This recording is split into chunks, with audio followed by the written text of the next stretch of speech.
All right, I'm here with Cristian from El Nino. How's it going, man? Oh man, it's going good. Out on the road, drinking coffee, sleeping till late. What else? What else? I can't complain about anything. Man, we were just talking about that, man. Nothing makes the world go round. Nothing.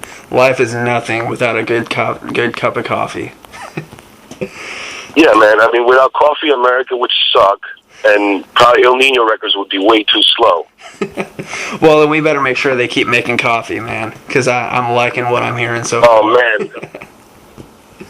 Oh, dude, for the new record, it was a constant pop being made.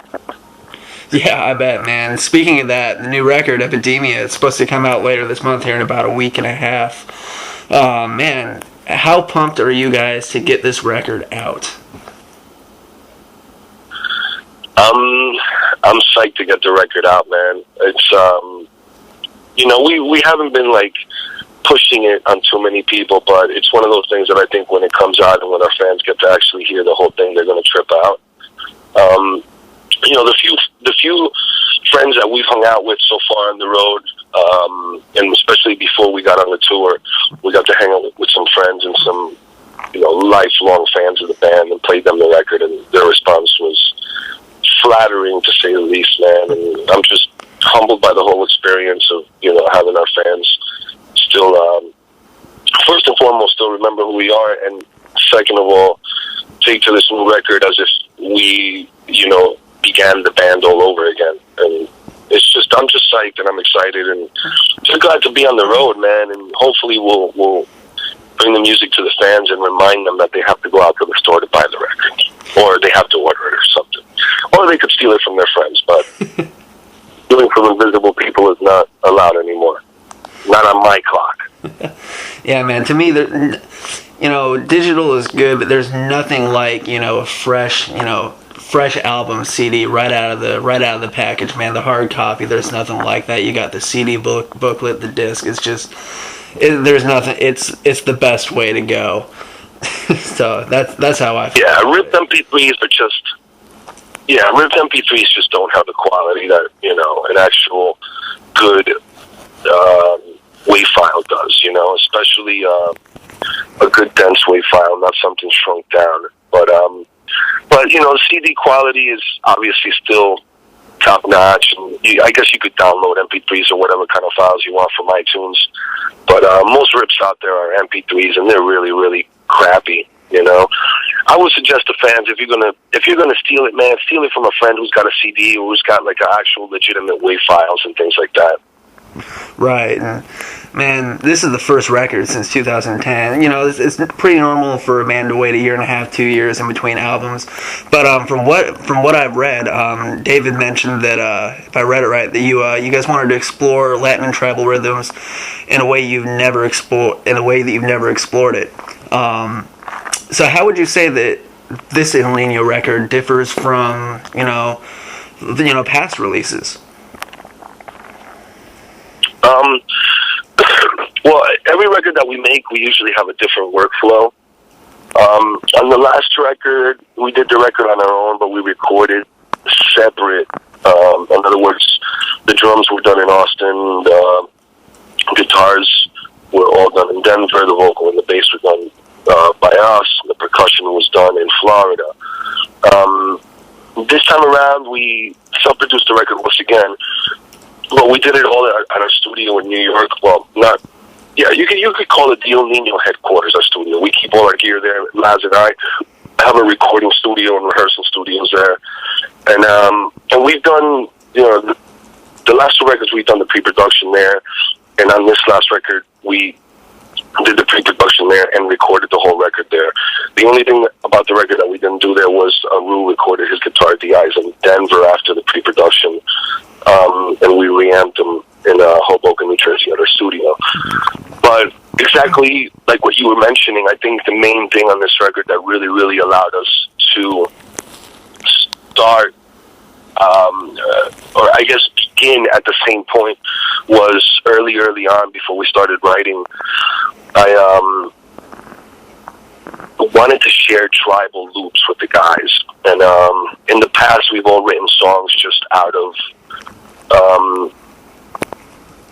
I guess, mostly riffage, I would call it, you know.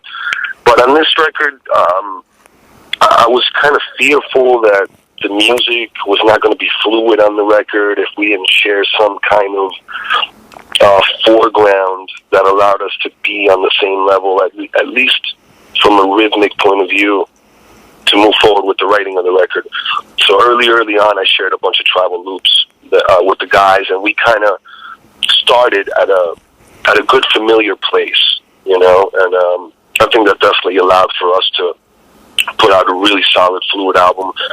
And obviously beforehand we had discussed, you know, what we wanted the record to be. And from my personal experience, I mean, I pretty much engineered the whole record, but honestly there was never one moment where somebody came into our studio and there was no pressure.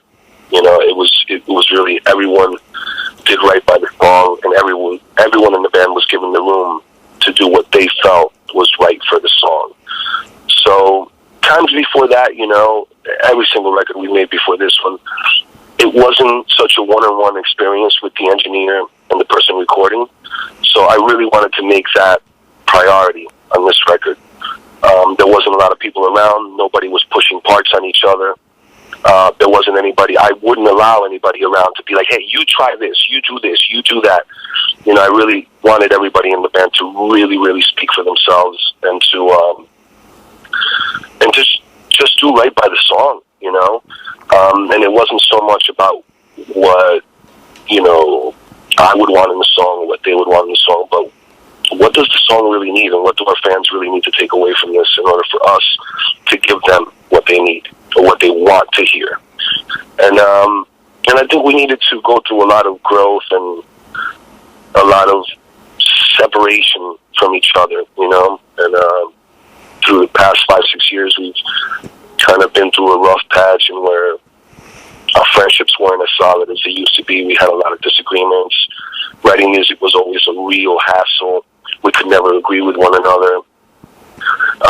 I guess I could point fingers and say, you know, producers helped in the pulling us apart by during the recording process, by, you know, having a pick a straw kind of decision-making process. But I think it's taken us a couple of records to kind of bounce back a little bit, and especially on this one, I think we definitely found the momentum again. At least we found the workflow that we should be following for the future records. And, you know, and you just talked about a little bit ago that everybody had a voice, you know, and was able to speak their mind throughout the album. Well, brother, I can barely hear you. Can you hear me? Can you hear me now? Yeah, now I can. You talked a little bit ago that on this record, everybody really spoke their mind, and you know, spoke what they felt on the songs, and it's like when a band does that, and it's not just one person, it really adds to the quality of the record. And I think fans are able to pick up on that. It's like when a band is up on stage, they're really having fun and enjoying it, and everyone's getting along. Fans feed off of that, and I think this is the same way when you have a record like this one. Yeah, you're absolutely right, man.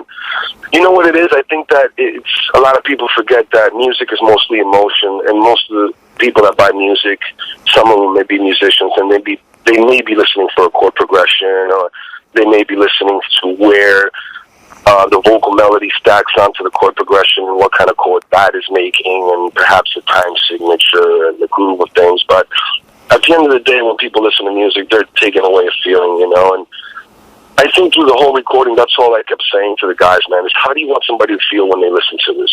It wasn't like, play this rhythm, try this, don't go for that note, go for the other one.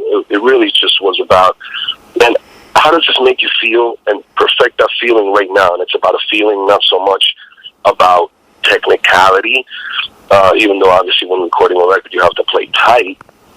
But I think overall the feeling, the actual vibe and the feeling that the musician lays down on the record can overshadow anything else. Definitely. Yeah, absolutely. And right now, you guys are on tour right now. Was right now, as we speak, dude, we're parked outside of the venue. I had to kind of break in there to steal some water to make some coffee.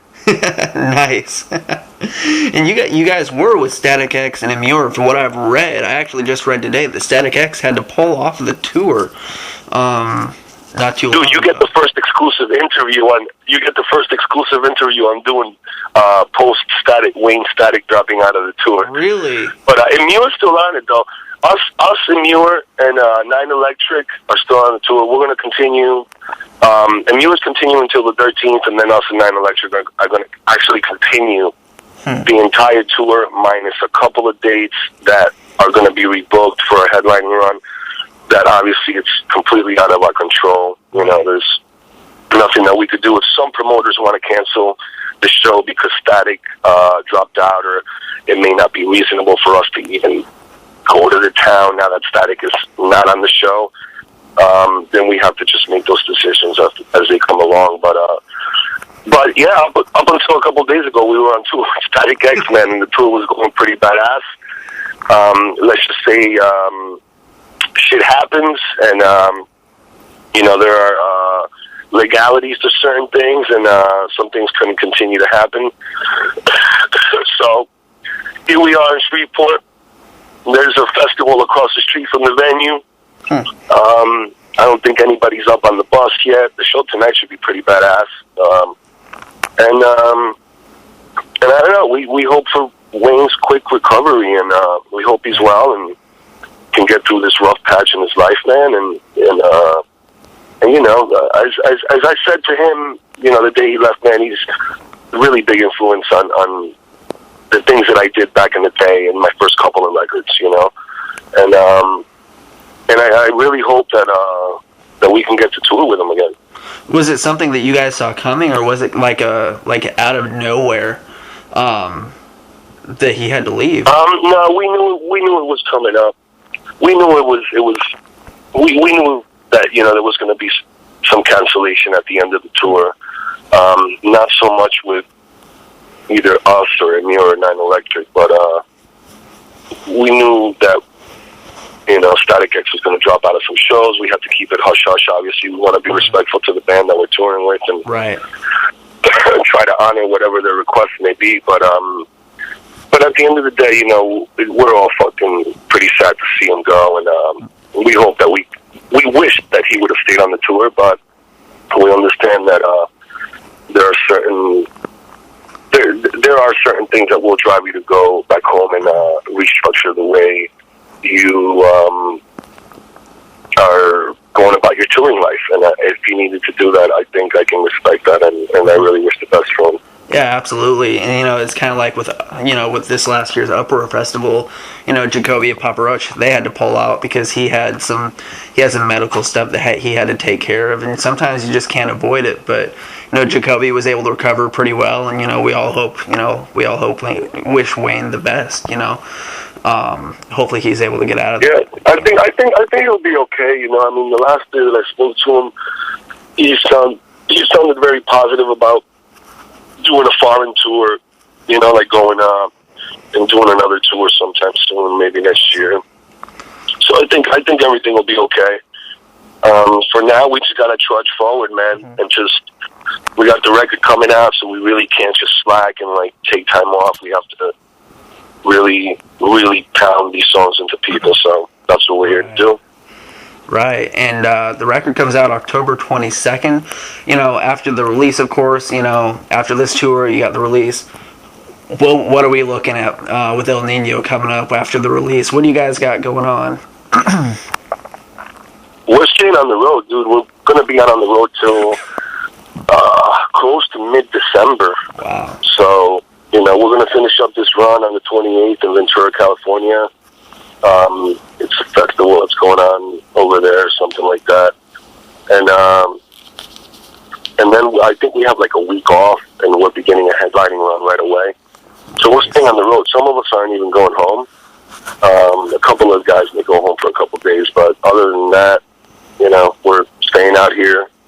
I don't think anybody wants to go home at this point. I think everybody's pretty excited about the release of the record, so we want to just stay out here and you know, push the new record.